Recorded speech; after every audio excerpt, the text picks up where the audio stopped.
We are KWAZYMOTO. We are KWAZYMOTO.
The name was something that I thought of. I pretty much just liked the way that it looked and sound, and I thought that it was a good representation of what we sounded like, at least sort of like the sound of the music, at least maybe more of like the chaotic aspects of it. It's also definitely maybe subliminally like a little bit of a reference to Madlib, the hip-hop producer who has an alias, KWAZYMOTO, or Lord Quaz, if you know what I'm talking about. That was probably definitely kind of intentional, but needed a name, and not much effort was honestly put into it, but that's sort of where it came from. Yeah, that was the first thing that you had threw at me, and I was like, that sounds good.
But we met originally in 2014, summer of 2014.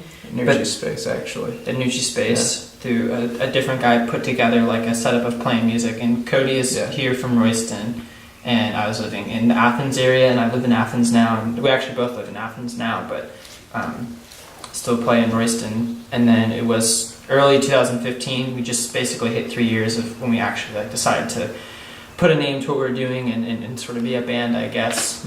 And in that time, I mean, we started as a two-piece, and I've recorded a decent bit. We've recorded like 3 EPs and 2 albums, and have plans and dates booked to go back and record more this summer. And we played as a 3-piece for some time as well.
I mean, Cody only plays the drums.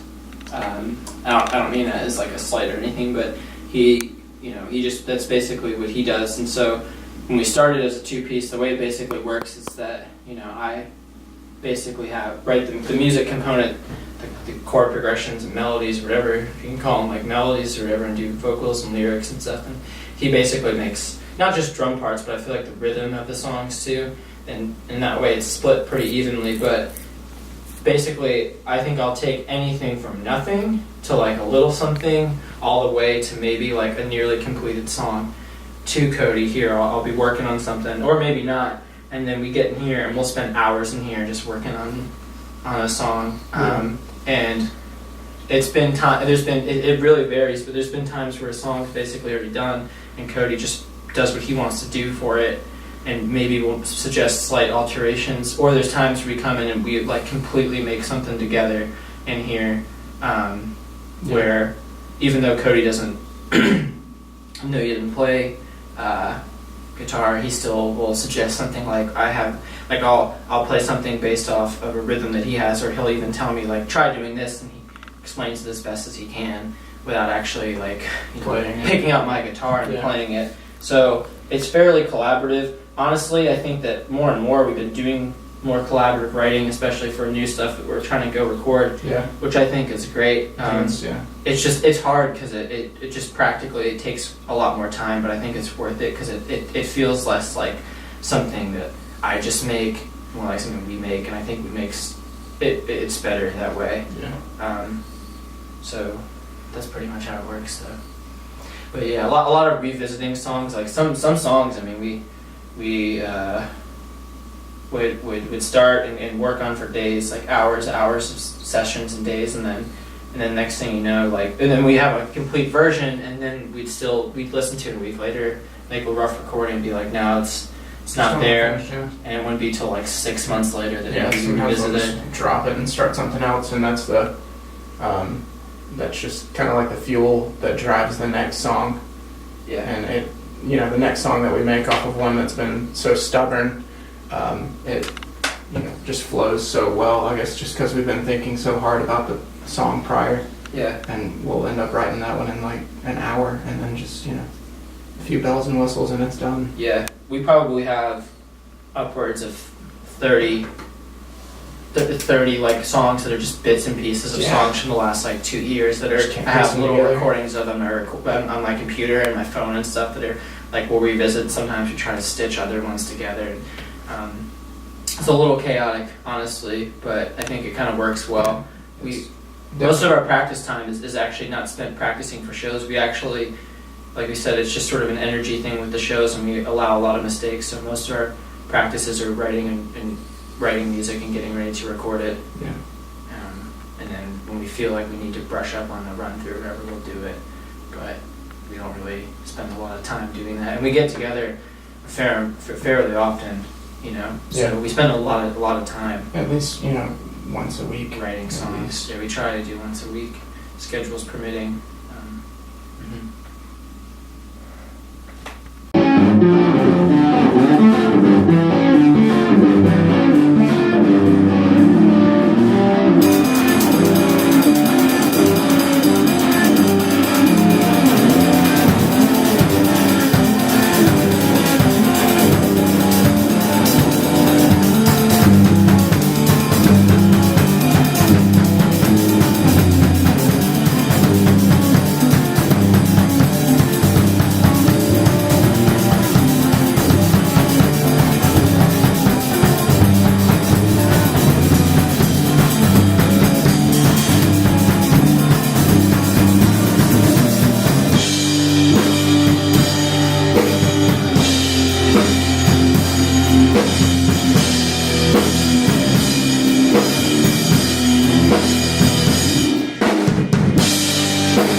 We had a bassist, our friend, for about 2 years, but we've decided to go back to being a two-piece, and so that's basically where we're at right now and what we're doing. Stick with that for a little while.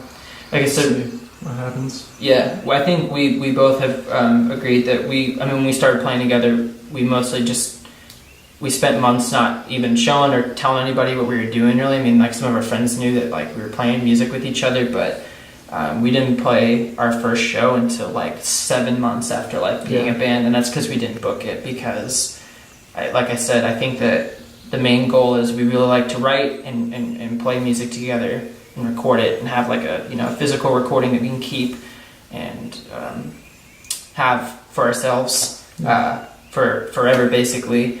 And plus for a few months it just started out as something fun to do, and we kind of clicked on a level that no one else has really, that I've ever clicked with like that. So, I mean, we just kind of played around for a couple months and then ended up actually writing some material, and then thought we should show some people. That's where the shows came and from. then the reception has been really awesome. People who do come out to shows and stuff, and people who have listened to our music, and so I guess that's where the motivation comes to keep sharing it. It's also relatively easy and inexpensive to share it, especially like the area that we live. There's like a ton of people that are into music and stuff, and it's easy to book shows and play shows and stuff, so that's why we keep doing it. And it's not to say that they're not like fun, but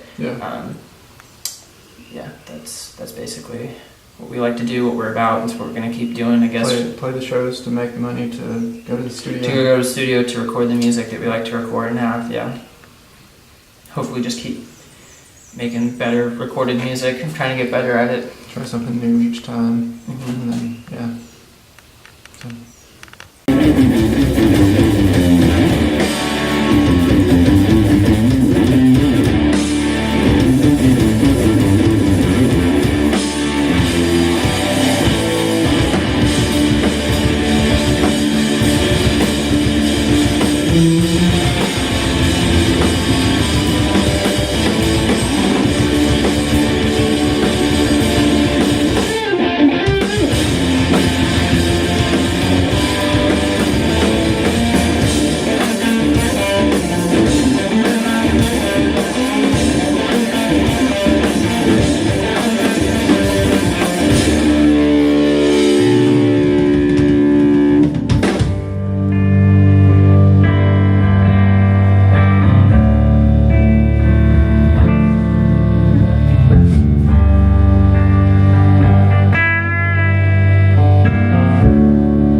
What you had been talking about, I think with our actual performances when we play shows, I mean our music, people always tell me that they're surprised, like the type of music that I play, that we play when they meet us, because it's not as if, I don't know, I think people assume that just because it's loud and like aggressive and like things like that, the way it sounds and the attitude and the energy of it, that they wouldn't expect us to be like normal, mild-mannered people. Yeah. And so I think when we play shows, we sort of have a thing that, I mean, we try not to talk to too many people before going, like or friends and people will come out on stage. Try not to talk to many people before going and playing, because it kind of defeats the illusion, I guess, of what we're trying to do. And you know, does that make sense?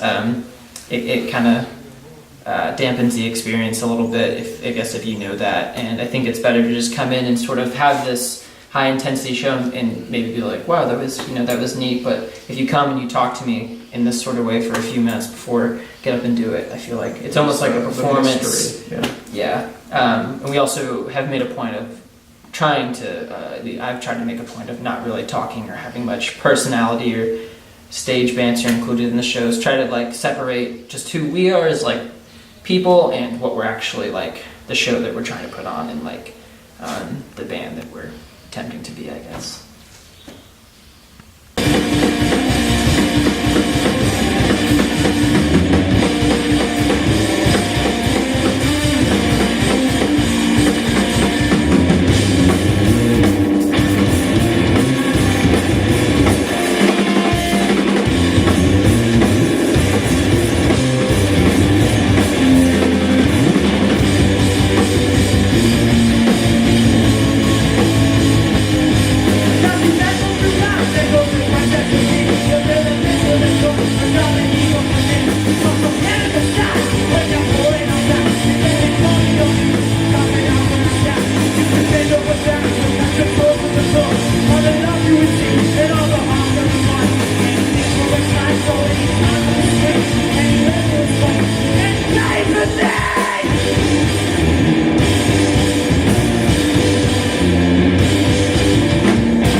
I mean, I think that we mostly play in Athens proximity-wise because that's what's here and that's like where we live right now.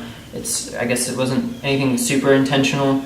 And as far as, I mean, you asked about like a place like Nucci Space. I mean, as far as I know, it's like it's a nice resource in place, but we don't really, I mean, honestly, use it too much. We've played there a few times, but I would say generally about Athens, people have been really cool, really great to us, and there's a lot of great venues and there's a lot of people into music, but I think that it doesn't like directly correlate with like